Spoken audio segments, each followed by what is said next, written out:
The council chamber stretched for nearly a kilometer, its curved walls displaying the symbols of 1,000 worlds.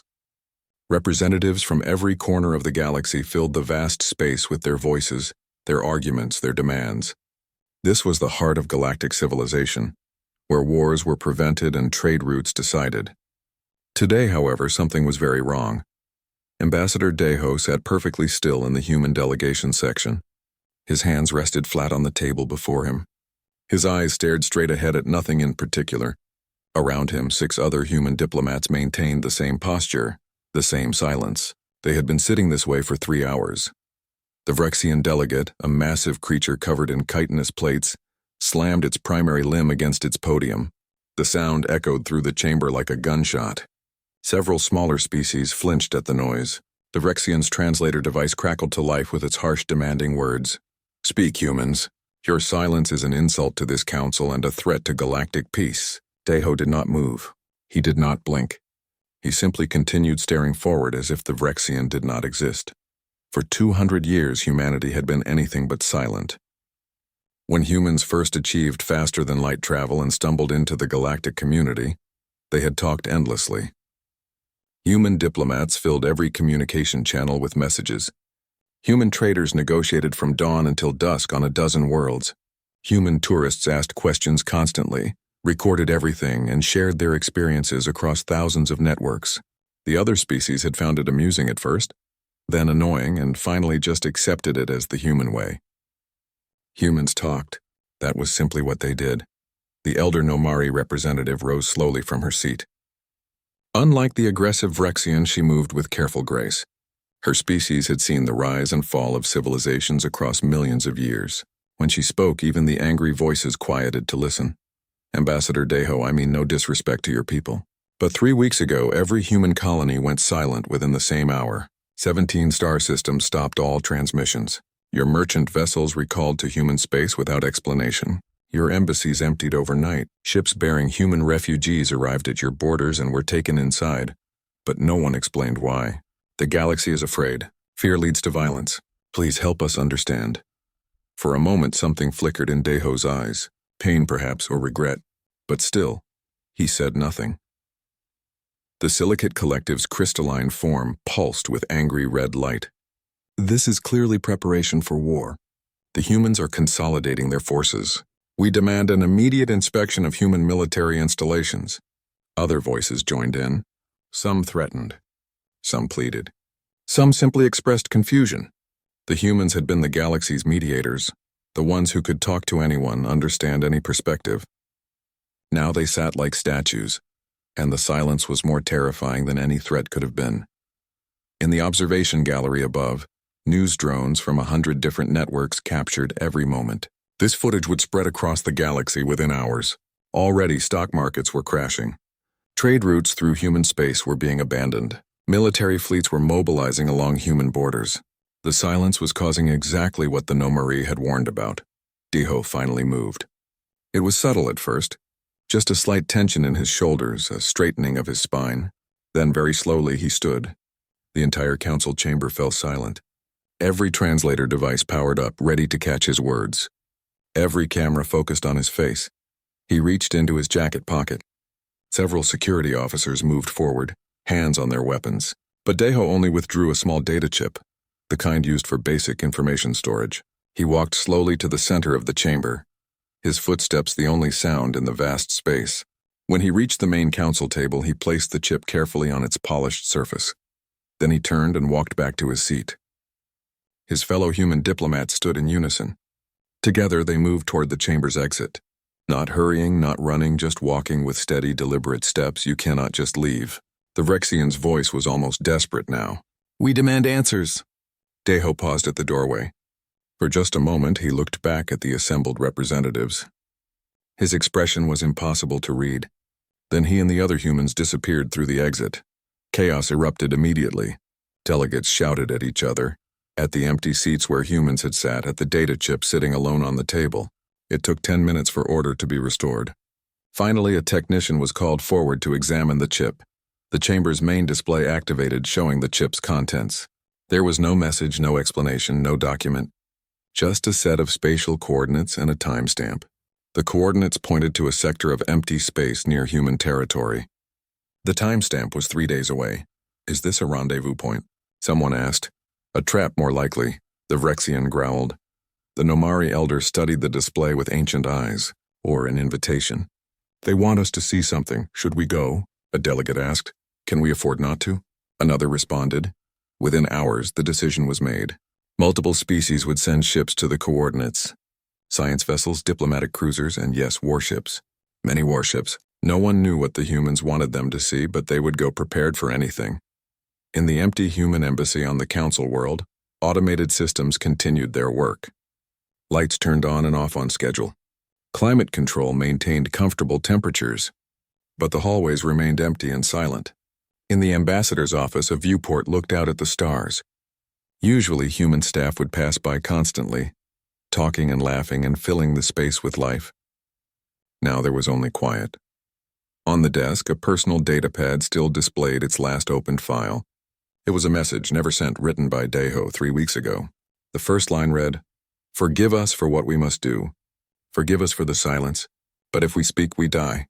If we transmit, we are found. The heralds are coming, and only silence will save us." But no one was there to read it. The humans had gone silent, and the galaxy trembled with fear and confusion, not knowing that the real terror was still 3 days away.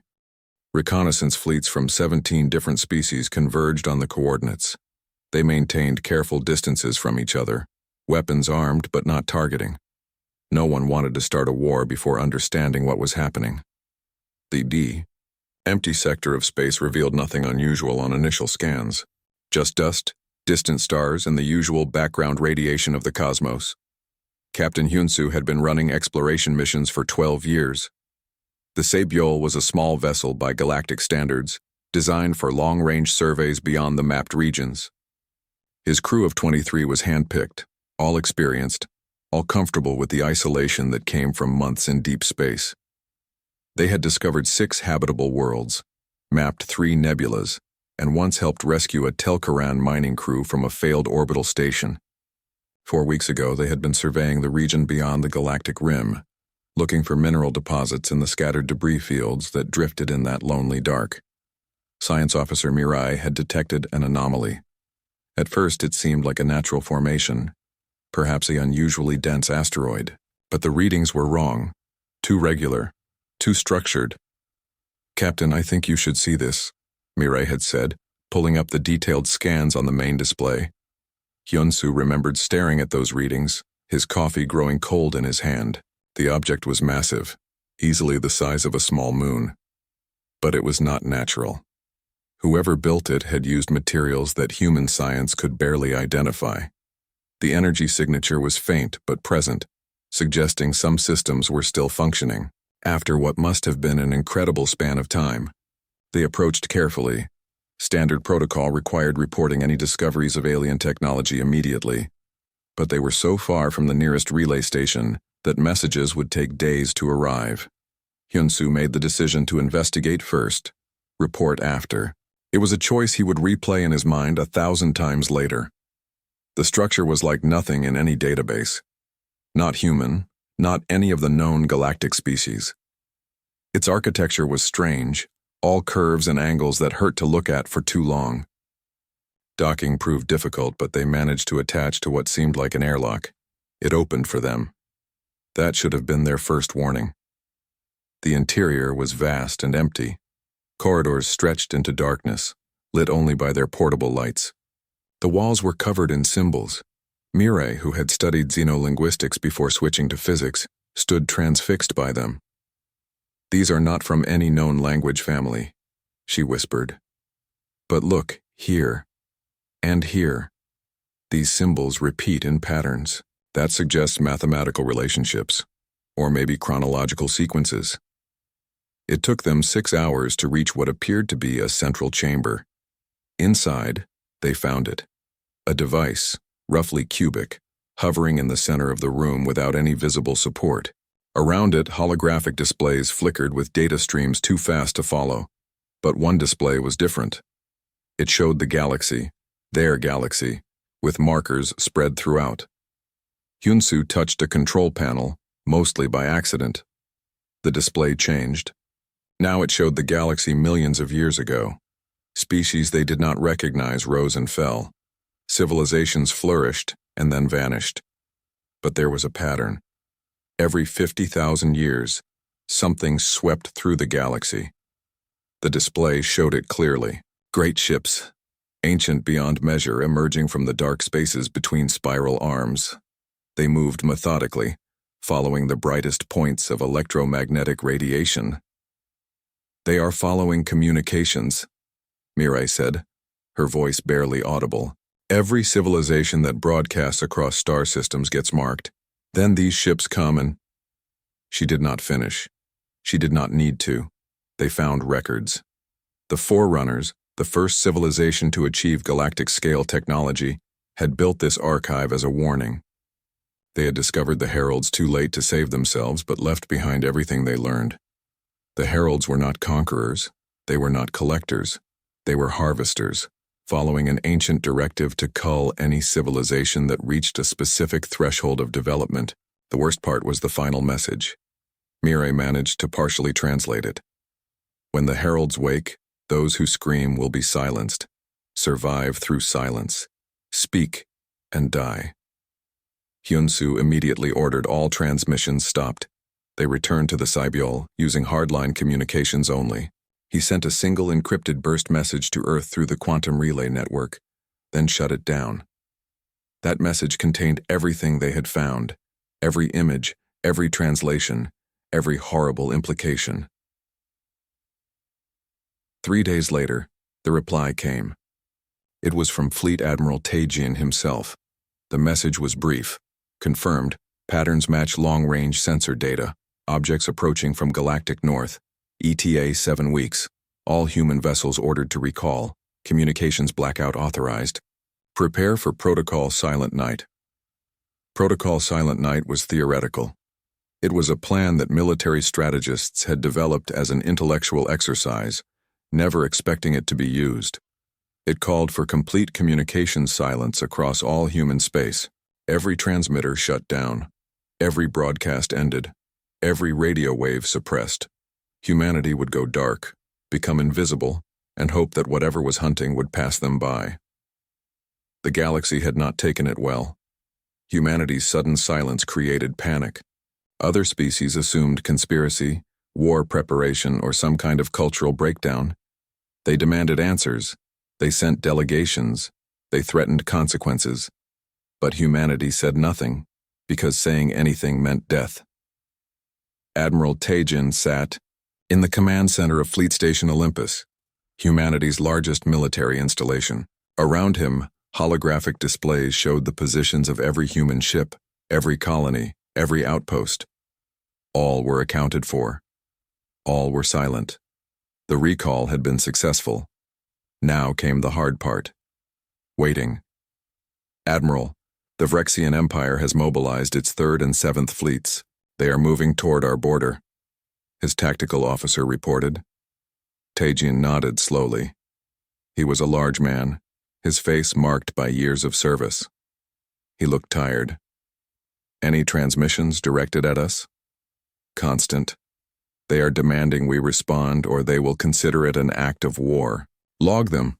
Do not respond." "Sir, if they cross the border, then we defend without transmitting.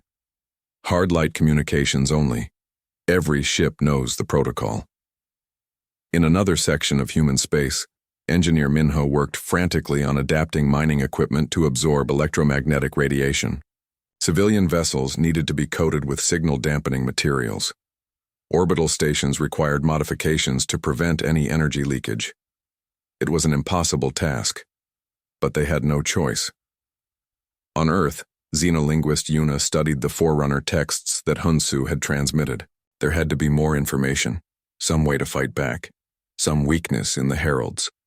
But the Forerunners had been more advanced than humanity could imagine, and they had still failed.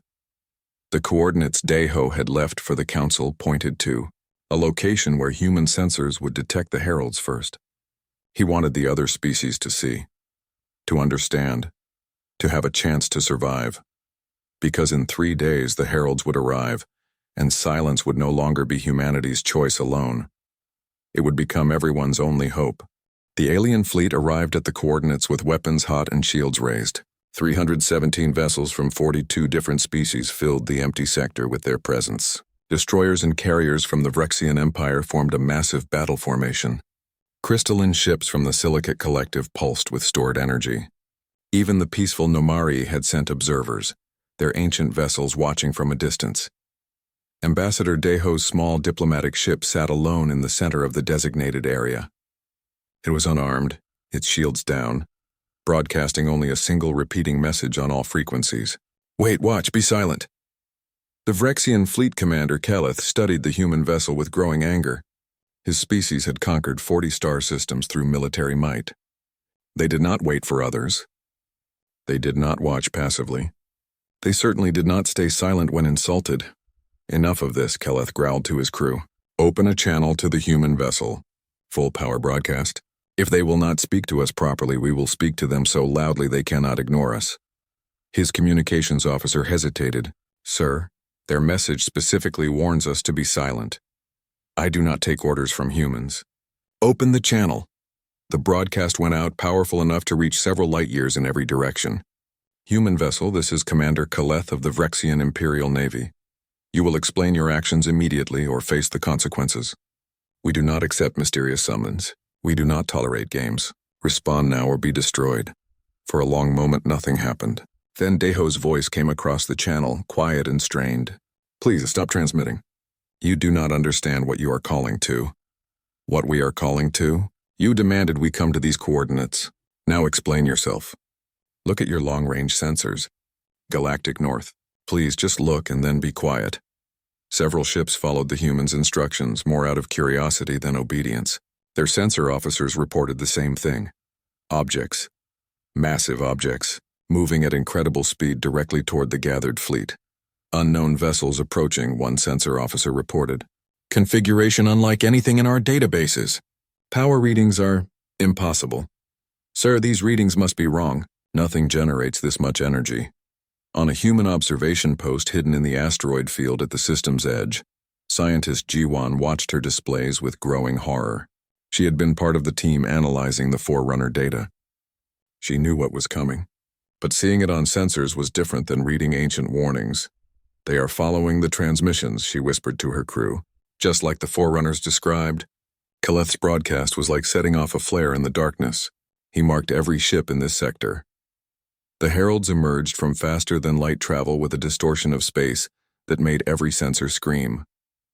They were enormous, each vessel easily dwarfing the largest carrier in the alien fleet.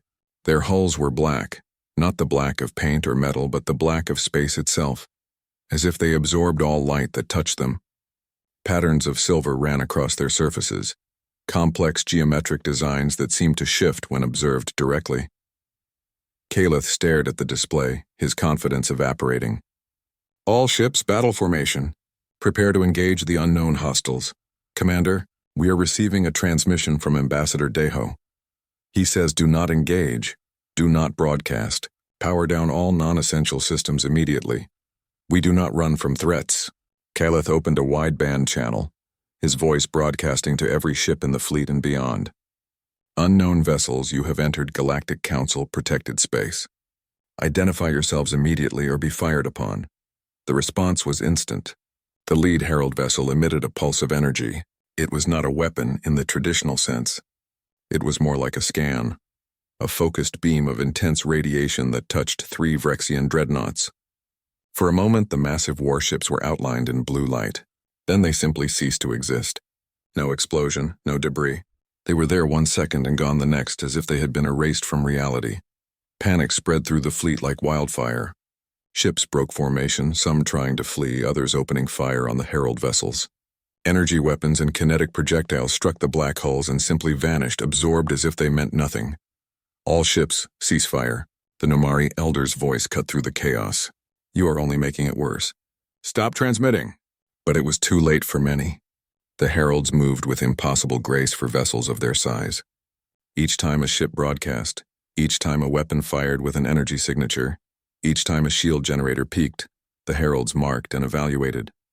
Those deemed too advanced, too loud, too dangerous to the directive they followed, were eliminated. On the human observation post, Commander Sunho made a decision that would haunt him for years. He activated a one-time encrypted burst transmission, knowing it might draw herald attention but also knowing that every second counted. The message went to every surviving alien ship in the sector simultaneously. This is Commander Sunho of Human Intelligence. The heralds follow electromagnetic signatures. They hunt species that broadcast too loudly. Shut down your transmitters. Mask your energy signatures. Go silent or die. Humanity learned this 3 weeks ago. We went silent to survive. You must do the same. Attached are protocols for signal dampening and emergency procedures. You have minutes, maybe less. Several ship captains, recognizing the stark choice before them, immediately ordered communications blackout. They shut down active sensors, powered down shields to minimal levels, and drifted as if dead in space. The heralds passed them by. Others, too proud or too frightened to stop calling for help, continued broadcasting distress signals. The heralds found them one by one. Jiwan watched it all from her hidden position. She analyzed the herald attack patterns, their movement protocols, their targeting priorities. They were methodical. Not angry, not cruel, just efficient. They were following programming millions of years old, fulfilling a directive they probably did not question or understand. They are pruning, she said aloud, like cutting back a garden to prevent overgrowth. They do not hate us. They do not think of us at all. We are just variables in an equation they must balance.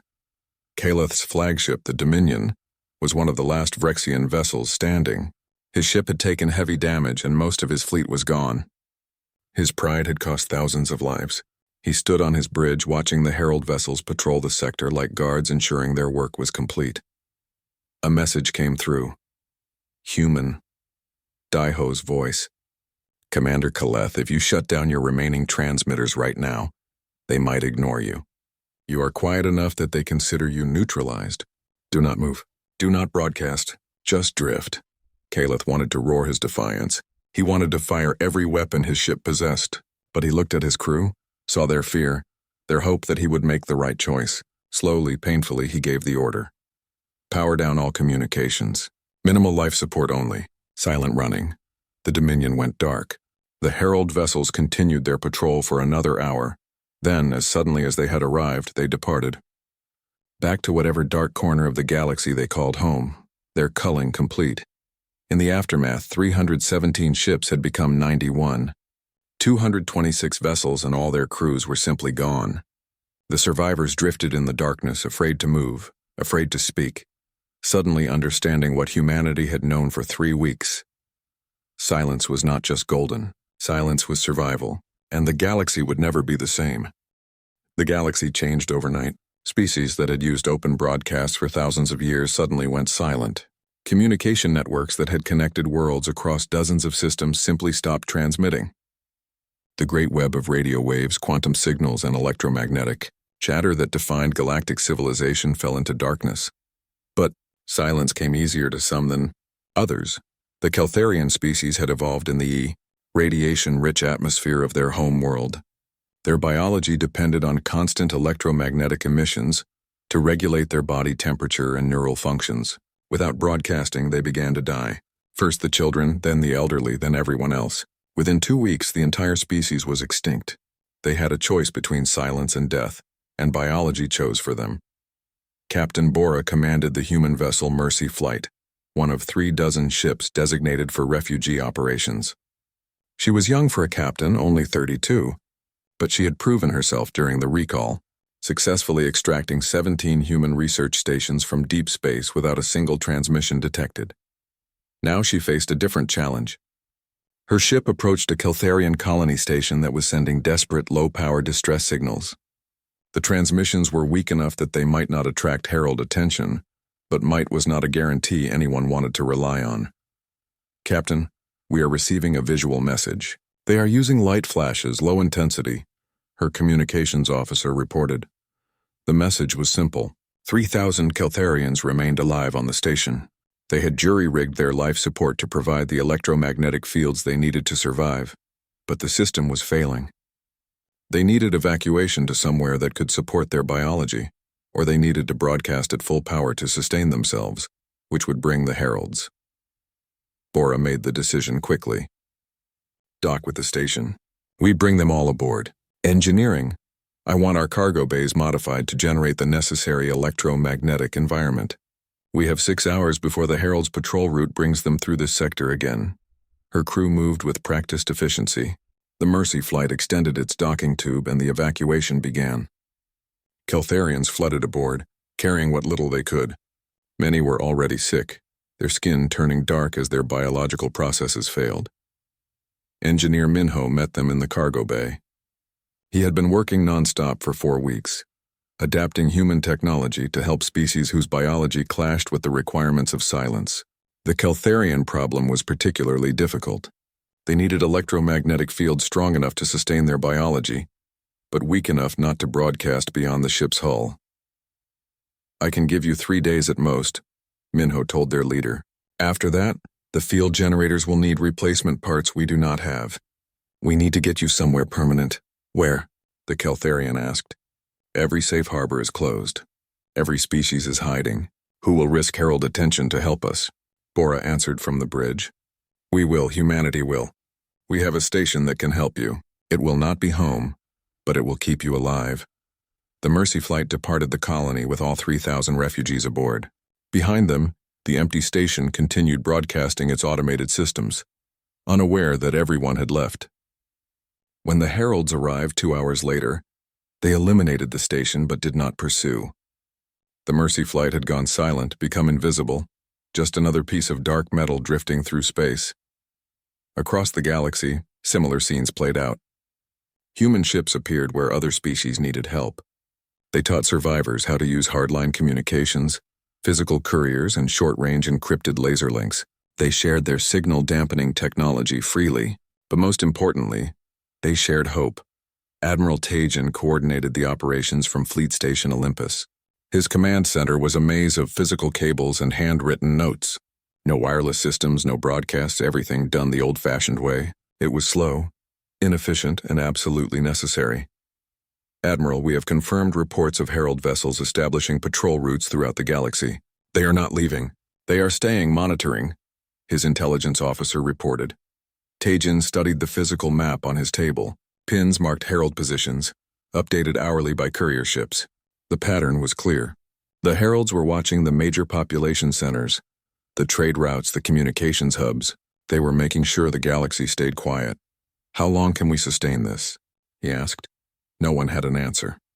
Xenolinguist Yuna had made a breakthrough, though she hesitated to call it that. Working with the Forerunner texts that Captain Hyunsu had recovered, she had managed to translate more of their final messages. The news was not good. She stood before a secure council of human leaders, presenting her findings using a physical projector and printed images. No digital transmission, no recordings. The Forerunners believed the Heralds are automated systems, machines following ancient programming. They do not think, do not negotiate, do not stop. But here is the important part. The Heralds are not trying to destroy civilization. They are trying to prevent something specific. She changed the image to show a complex equation. The Forerunners had developed quantum entanglement communication on a galactic scale. Instantaneous messaging across any distance. It was their greatest achievement. But when they activated the galaxy-wide network, something happened. The fabric of reality began to tear. Small at first, just quantum fluctuations, but growing. The Forerunners realized their communications network was creating resonance patterns that would eventually rip the galaxy apart. And the Heralds? Someone asked. An even older civilization, now extinct, created the Heralds to prevent any species from making the same mistake. The Heralds cull civilizations before they reach the critical threshold. It is not cruelty. It is preservation. So we can never advance beyond this point? We must stay primitive forever? Yuna shook her head. The Forerunners left hints. There might be a way to modify the Herald programming, but it would require accessing their central hub, wherever that is, and changing their core directive. The Forerunners tried and failed. Their species paid the price. Meanwhile, a coalition was forming. Representatives from 40 surviving species met in person aboard a human station. No transmissions recorded the meeting. No records existed. It was called the Silence Assembly, and its purpose was simple: find a way to end the Herald threat without destroying the galaxy. Commander Sunho presented the intelligence his teams had gathered. Herald patrol patterns, energy signatures, weak points if such things existed. Every piece of information had been bought with lives, with ships that went too close and never returned. There is a central hub, Sunho explained. All Herald vessels report to it. We have tracked their movement patterns and traced them to a location near the galactic core. It is protected by more Herald vessels than we have ever seen in one place. But if we could reach it, if we could access its systems, we might be able to change their programming. That is suicide, a delegate said flatly. Maybe. But what is our alternative? Live in silence forever? Watch species like the Keltharians go extinct because they cannot adapt? Wait for the Heralds to decide we have become too loud and eliminate us all anyway? The debate raged for hours. Some wanted to destroy the Herald network entirely. Others argued for modification. Many simply wanted to find a way to hide better, to perfect the art of silence until the Heralds left. Captain Hyun-soo, the man who had started all of this by discovering the Forerunner archive, spoke last. I have seen what the Forerunners left behind. Their warnings, their regrets, their fear. They tried to destroy the Heralds and failed. But they never tried to understand them, to work with their programming instead of against it. Maybe we can do better. A vote was called. Species sent representatives without knowing if they would see home again. The decision was made by the smallest margin. They would attempt to access the Herald Hub. They would try to modify the programming. And if they failed, at least they would fail trying to save everyone, not just themselves. Admiral Taijin began assembling the fleet. It would be small, silent, and desperate, but it was a chance. And in the quiet darkness of a galaxy that had learned to fear its own voice, a chance was everything. The fleet that gathered at the edge of the galactic core was unlike any in history. 40 ships from 12 different species, all coated in signal-absorbing materials, all running on minimal power, all connected only through physical cables that could be quickly detached. They moved through space like ghosts, using gravity assists and cold thrusters that left almost no signature. Researcher Kyung-min had spent 3 months analyzing every piece of data about the Herald Central Hub. She was barely 25, brilliant, and exhausted. Her eyes hurt from reading Forerunner texts in dim lighting. Her back ached from hunching over physical star charts. But she had found it.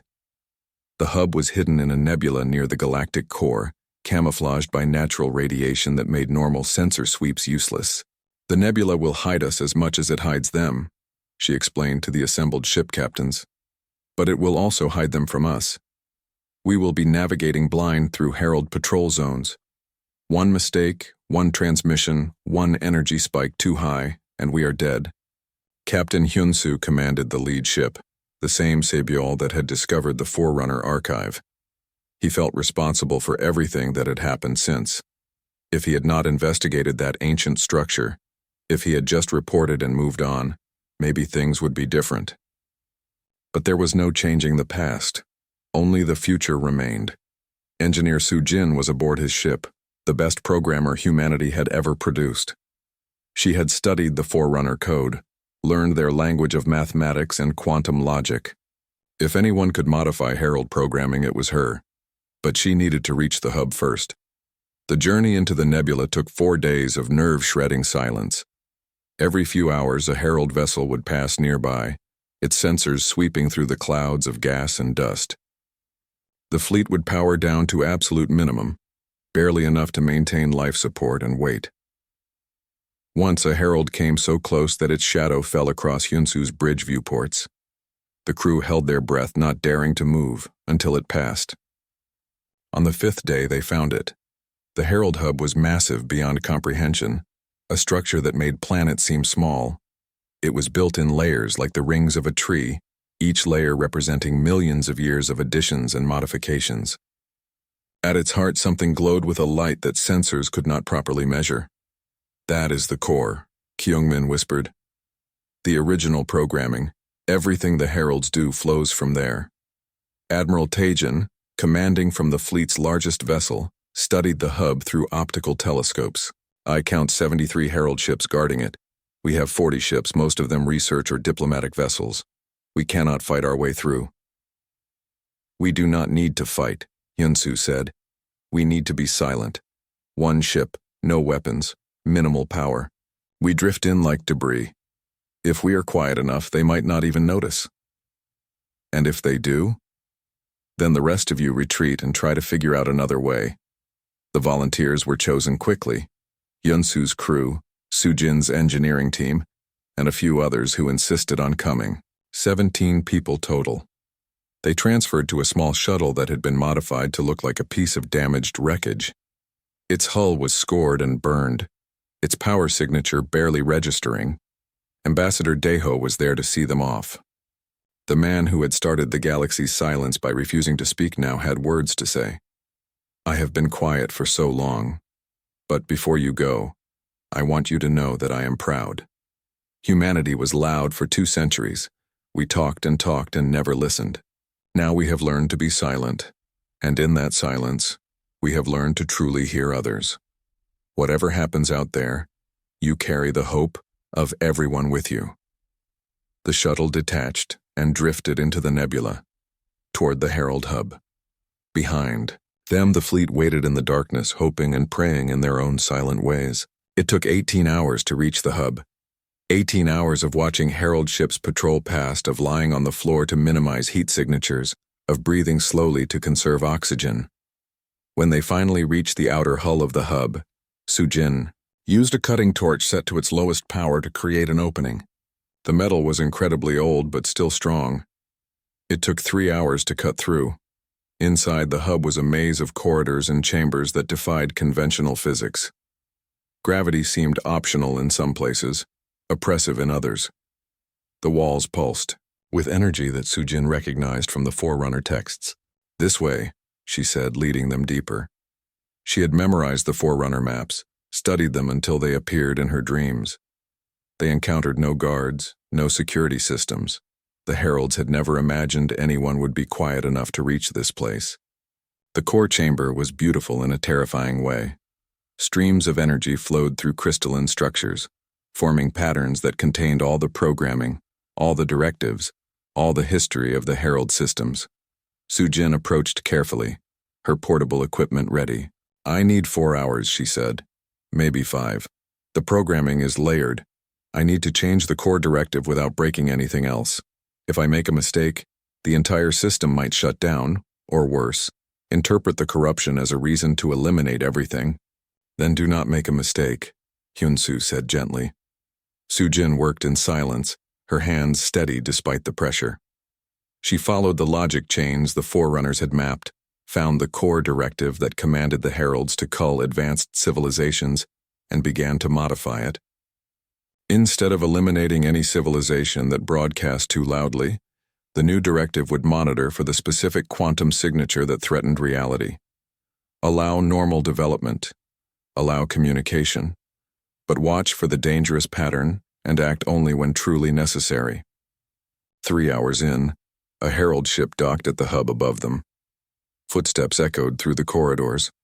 The team hid in the shadows, barely breathing. A Herald machine, humanoid but clearly not organic, entered the core chamber. It seemed to be performing routine maintenance, checking systems, ensuring everything functioned properly. It walked right past Sujin, who had frozen with her hands still connected to the core programming. The Herald machine completed its inspection and left without ever noticing the silent humans hiding in plain sight. Sujin continued working, her heart pounding so hard she thought it might give them away. 4 hours. 5. 6. Finally, she disconnected her equipment and stepped back. It is done. The new programming is uploaded. When the core synchronizes with all Herald vessels, which should happen in the next hour, they will accept the new directive as if it had always been there. They will stop hunting us. They will only watch for the real threat. They made their way back to the shuttle, moving carefully, quietly. They launched from the hub just as the synchronization began. Across the galaxy, Herald vessels paused in their patrols, processed the updated directive, and accepted it. The change was seamless. The Heralds would never know they had been modified. The shuttle returned to the fleet, and together they left the nebula. No Herald pursued them. The mission was complete. News spread slowly, carried by courier ships to every hidden colony, every silent station. The heralds were no longer hunting. Species could communicate again, though carefully, thoughtfully. The galaxy slowly came alive with voices once more. 5 years passed. The Galactic Council reconvened, this time in a new chamber designed with both communication and caution in mind. Ambassador Daiho stood as the council speaker, chosen unanimously by all species. He opened the session with words that would be remembered for generations. We learned the value of silence. We learned that sometimes the greatest strength is knowing when to make no sound at all. Humanity spent 200 years talking without truly listening. We were loud, careless, and thoughtless. Then silence was forced upon us, and in that silence, we finally learned to hear. We heard the galaxy's fear. We heard its pain. We heard its hope. Today we speak again, but we speak with purpose. We listen with patience, and we remember the silence that saved us all. The council chamber filled with voices, but they were different now, measured, thoughtful. No one spoke over anyone else. No one broadcast without considering the impact. The galaxy had learned its lesson written in the loss of countless lives. Captain Hyunsu retired from active service and became a teacher. He taught young pilots and explorers about the Herald crisis, about the importance of thinking before acting, of listening before speaking. His students would carry those lessons to new worlds and new discoveries. Engineer Su-jin received recognition from every species in the galaxy. She became the head of a new institute dedicated to understanding ancient technologies and preventing the mistakes of the past.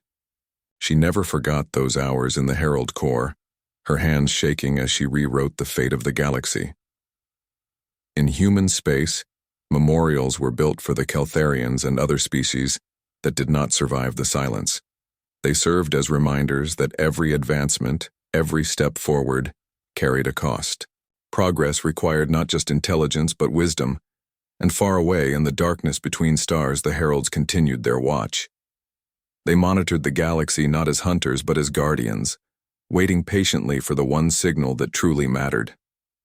They would wait 1,000,000 years if necessary, silent and patient, protecting reality itself from those who would unknowingly tear it apart.